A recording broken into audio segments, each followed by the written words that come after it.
Libya, photo investigation.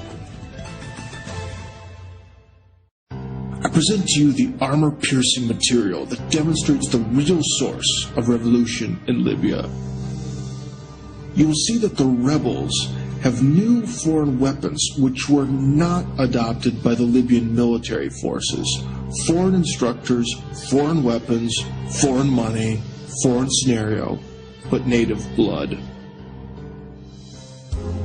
When the flow of pictures from Libya started, the evident staged character of the pictures led one to want to take a deeper look at the situation.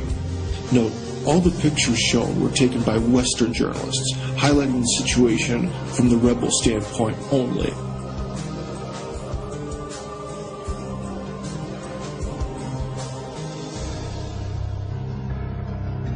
And from the very first frames of film that hit me, the weapons and equipment of those rebels simply could not have been so massive in number and so brand new.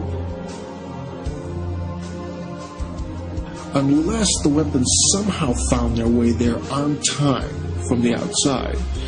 Please look for yourself. I could be wrong, but do you think this adds up? This is the first photo that really caught my attention. You can see in this ordinary demonstrator's hands the light automatic rifle FN-FAL, absolutely brand new, right out of the box. The rifle is produced by the Belgian armaments manufacturer FN. During the Cold War, it was adopted by many North Atlantic Treaty Organization countries, with the notable exception of the United States. It's one of the most widely used rifles in history, having been used by over 90 countries. The light automatic rifle was predominantly chambered for the 7.62 by 51 millimeter NATO round, and because of its prevalence and widespread use amongst the armed forces of many NATO countries during the Cold War, it was nicknamed the right hand of the free world. This guy has another brand new FN-FAL. And as does this guy as well. In the next photo you can see a mob scene and a guy wearing a white headscarf. He also has an FN-FAL. Now, how could all these people get such a weapon in such good condition? The rifle is not and has never been adopted by the Libyan army. Usually Libyan soldiers run around with old Kalashnikovs, like this one. This means that the rebels could not get all of those FN-FAL rifles from military storage points, and they certainly couldn't buy them in a store. So the question is, where did they get them from? And even more importantly, how could they get the enormous amounts of ammo needed for the rifles when Gaddafi didn't have them?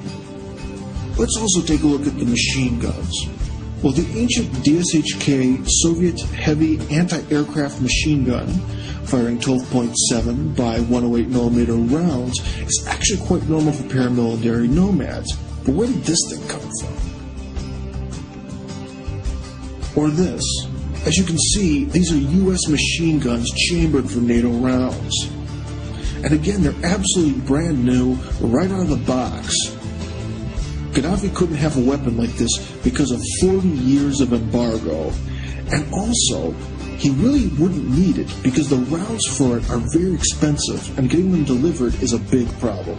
It'd be much cheaper and much easier to buy Chinese machine guns chambered for Soviet rounds. Oh, well, there we go. That's a Chinese heavy machine gun. But this picture is interesting not because of the machine gun itself, but because of the fact that the machine gun is again brand new, right from the plant, as well as the instructors who are teaching the Libyan fodder how to use the weapon. And now can you see what this is hinting at? Normally machine guns don't come with their own instructors to teach you how to use them. But then again, machine guns alone don't win a revolution. You need something with some real firepower. And well, here's something. This is an MP-80S man-portable air defense system. Each one of these costs big money on the black market and requires a qualified professional to maintain them. And so that's why we can see an instructor here. The guy teaching the Libyans to manage this high-tech device sure doesn't look like one of them, does he? And here we can see a Joker running around with a U.S. Army pistol and a NATO Kevlar combat helmet. Now, how could he get all this?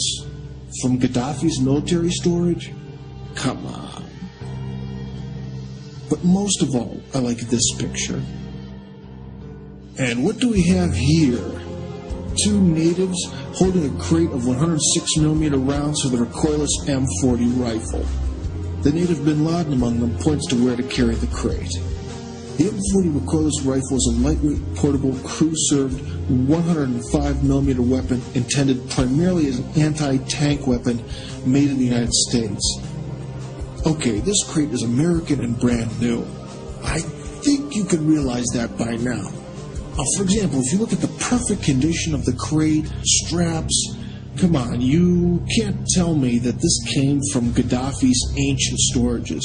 Excuse me, but if you still think this, I doubt the adequacy of your perception of reality, sir. Let me remind you, Libya had a 40-year embargo, so there's no way that Libya could have bought the weapons or the rounds from the US or the UK. It's purely fiction. And by the way, here you can see the recoilless M40 itself. As you can see here, the rifle and the Toyota mini truck don't really give you the impression of a scrappy rebel force fighting for freedom. Wow, and among the rebels we can surprisingly see some African mercenaries that were allegedly hired by Gaddafi to fire on the people. So finally, what is the general conclusion that you can make from our brief photo investigation?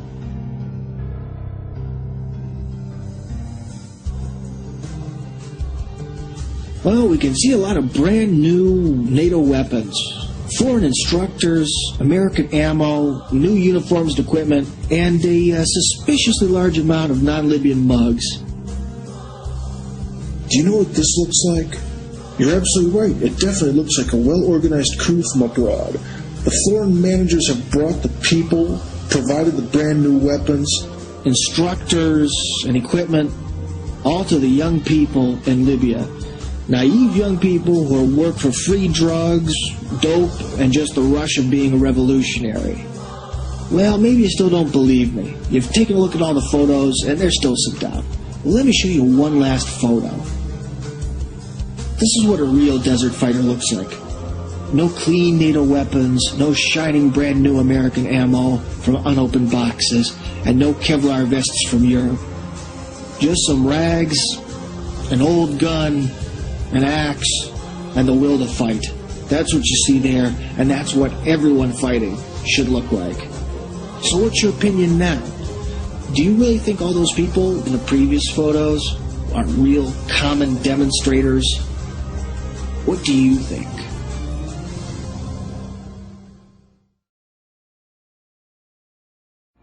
The original post you can find here, in Russian. Share information with friends. For more information visit website nstorykov.ru.